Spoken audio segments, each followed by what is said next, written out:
आयुष्यातला सगळा मोठा काम काय माहीत आहे? स्त्रीवेश धारण करणं आणि 5 दिवस मांडावर नाचणं. खरंच हॅट्स ऑफ या सर्व महिलांना की ज्यांनी जे जे मेकअप करतात, दिवसभर या साडीत किंवा या मेकअपमध्ये दिवसभर राहतात. खरंच खूप हॅट्स ऑफ ते. कारण आम्ही 5 दिवस जरी मेकअप करत असलो तरी त्यांच्यासाठी ही कायम करण्याची पद्धत आहे आणि सुंदर दिसण्याची ही एक कला आहे. नमस्कार मित्रांनो, माझं नाव पराग कुबल आणि सध्या मी कोकणातील सुंदर अशा माझ्या आचरा गावी आहे. मित्रांनो, संपूर्ण कोकणात शिमगोत्सवाचं अगदी जल्लोष सुरू आहे. प्रत्येकाच्या गावची परंपरा वेगळी आहेत, रूढी वेगळ्या आहेत. आमच्याकडेही अशीच एक वेगळी परंपरा, एक वेगळी प्रथा आपल्या गावात आहे. शिमगा महोत्सव होळीच्या 3ऱ्या दिवशी, तुकाराम बीज दिवशी म्हणजे आजच्या दिवशी साजरा केला जातो. या तुकाराम बीज दिवशी सकाळी पहाटे 4:45 वाजता रामप्रहरापासून आमचा शिमगा महोत्सव सुरू होतो. गावात जे लहान मुलं आहेत, जे वयस्कर आहेत, ज्यांना इच्छा असते या कार्यक्रमात सहभागी होण्याची, ते पहाटे 4:45 वाजल्यापासून जे वाजवायला मिळेल ते म्हणजे ताट असेल, चमचा असेल, कळशी असेल, तांब्या असेल किंवा कॅन वगैरे असतील, ते ढोल असतील, पकवाज असतील, जे मिळेल ना ते घेऊन येतात आणि एक विशिष्ट पद्धतीचं गाणं म्हणून संपूर्ण गाव जागा केला जातो. आणि त्याच्यानंतर संध्याकाळी म्हणजे आजची ही वेळ, संध्याकाळी आपण जातो ते मांडावरती आणि मांडावरनं जातो ते पहिल्या दिवशी रामेश्वर भेटीला जाताना आणि येताना जी महत्त्वाची आणि मानाची स्थानं आहेत त्या सर्व स्थानांना भेट घेत पुन्हा आपण मांडावर येतो. एकंदरीत हा 5 दिवसांचा आमचा शिमगा खूप उत्साहात साजरा केला जातो. सगळे चाकरमानी, सगळे पाहुणे सोयरे, मित्रमंडळी त्यानिमित्ताने गावात येतात. सगळ्यांची घरदारं उघडी असतात आणि या 5 दिवसात माझा म्हणजे कोळणीचा एकंदरीत 11 वेळा मेकअप करतो आणि 11 वेळा साडी नेसवली जाते. 5 दिवसांचा शिमगा महोत्सव जरी असला तरी या शिमगा महोत्सवात आपण 11 वेळा मेकअप करणे, 11 वेळा साडी नेसणे हे असतं. कारण पहिल्या दिवशी 2, दुसऱ्या आणि तिसऱ्या दिवशी 1, चौथ्या दिवशी 3 आणि 5व्या दिवशी 4 आणि 6व्या दिवशी सकाळी धूळ, अशा 5 दिवसांच्या कार्यक्रमात 11 वेळा मेकअप केला जातो. 5 दिवसानंतर 6व्या दिवशी धूळ मारल्याच्या नंतर इकडे समरत्ना होऊन म्हणजे महाप्रसाद घालून या कार्यक्रमांची सांगता केली जाते. आणि हा जो शिमगा महोत्सव साजरा करत असतो त्या शिमगा महोत्सवाच्या काळात गाभीज समाजाचा शिमगा महोत्सव असल्यामुळे संपूर्ण गाभीज समाजाची जी मच्छीमारी आहे ती संपूर्ण बंद ठेवली जाते आणि हा आपला कोकणातला हा उत्साहाचा सण साजरा केला जातो. आता आपण जातोय मांडावरती आणि मांडावरनं चाललो आहोत आपण रामेश्वर भेटीला.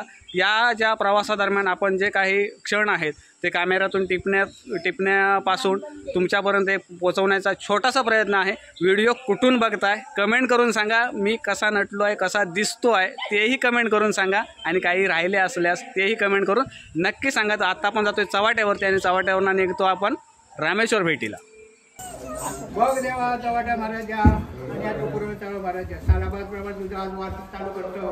कसल्या प्रकारची अडचण असतात तू पायाखाली घाल. आज दिली लेकरं त्यांना हाता पायाखाली सगळ्यांना सांभाळून आजपर्यंत तुझं कार्यक्रम चांगला वार्षिक करून घेतलं. तसा ह्याच्यात पुढे आपला चांगला प्रकार वार्षिक करू. आज जसं त्या लेकरांना एका मताने एका गुणाने ठेवलं तसा ह्याच्या पुढे ठेव. त्यांचे काय इच्छा आकांक्षा ते परिपूर्ण कर. तुझा वार्षिक आपला चांगला पार पाड महाराजा.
मजा घेतो त्यामुळे माका यंदा योग मिळाला.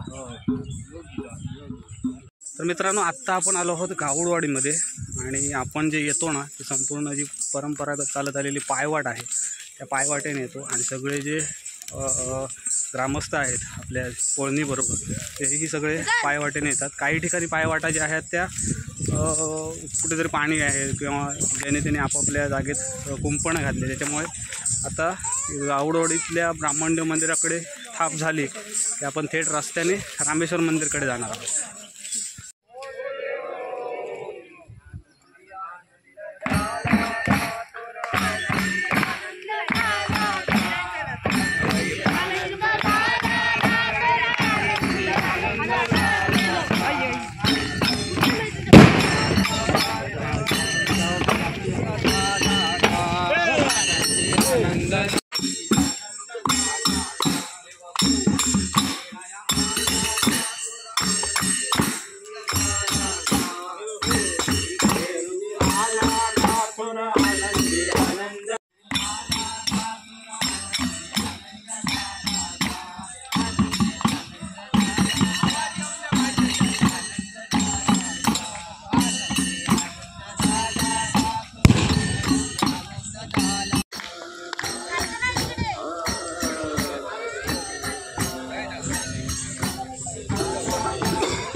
आत्ता आम्ही रामेश्वर मंदिरमध्ये जातात ना तिकडे आलो आहे. इकडे आम्ही थांबतो आणि इकडनं आरोळी दिल्याच्या नंतर रामेश्वर मंदिरमध्ये रामेश्वराची जी होळी आहे तिकडे जाणार आहोत. आता इकडे सगळेजण जमतील आणि इकडनं पुढे जातील.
आमचं बोट येत आहे. फोटो काढायचा आहे व्हिडिओ.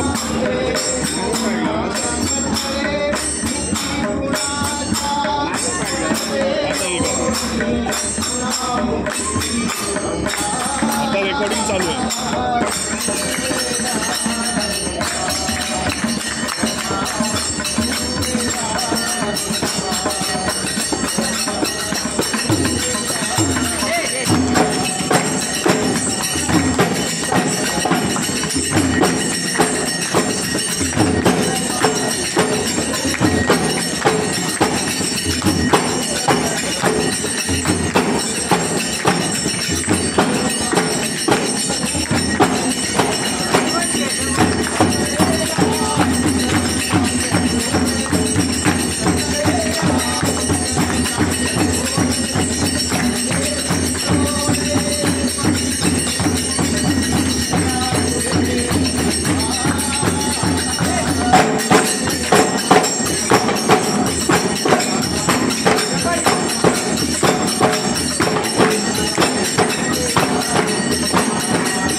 आणि हा आमचा चव्हाटा अशा पद्धतीने आहे. सगळं जे सामान असतं म्हणजे घुमट वगैरे सगळं इकडे ठेवलं जातं आणि जेव्हा मांड उभा करतात तेव्हा मानकऱ्यांच्या हातून जे जे वाजवण्यासाठी उभे राहतील त्यांच्या हातात इकडे दिला जातो. आणि त्याच्यानंतरचा जो व्हिडिओ येणार आहे तो मांड कशा पद्धतीने उभे केला जातो, आपला मेकअप हा असेल. आणि एकंदरीत या चव्हाट्यावरची सजावट तिकडे स्टेज आहे आणि ही तोरणं वगैरे लावून छानपैकी चव्हाट्यावरची सजावट केली आहे.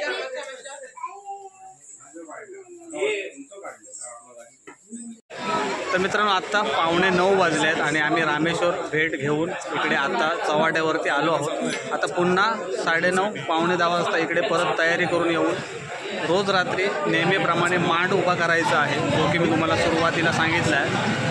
10:30-11 वाजेपर्यंत हा मांड असतो, म्हणजे नाट्यसंगीतावरती घुमट वादन केलं जातं आणि त्याच्यानंतर ज्या ज्या वाड्याचे कार्यक्रम असतील त्या वाड्याचे कार्यक्रम तिकडे पाठीमागच्या स्टेजवरती दररोज रात्री सादरीकरण केले जाते. आणि 5वी जी रात्र आहे ती गावाची आहे, ती रात्र जी आहे ती एकत्रितपणे साजरी केली जाते. आजच्या व्हिडिओमध्ये आपण आमचा शिमगा महोत्सव जो तुकाराम बीच दिवशी सुरू होतो आणि त्याच्यानंतर 5 दिवस चालणारा पहिल्या दिवशी आपण रामेश्वर भेट आणि या रामेश्वर भेटीदरम्यान होणाऱ्या सर्व मानाच्या स्थानांना, मानाच्या स्थळांना भेटी दिल्या.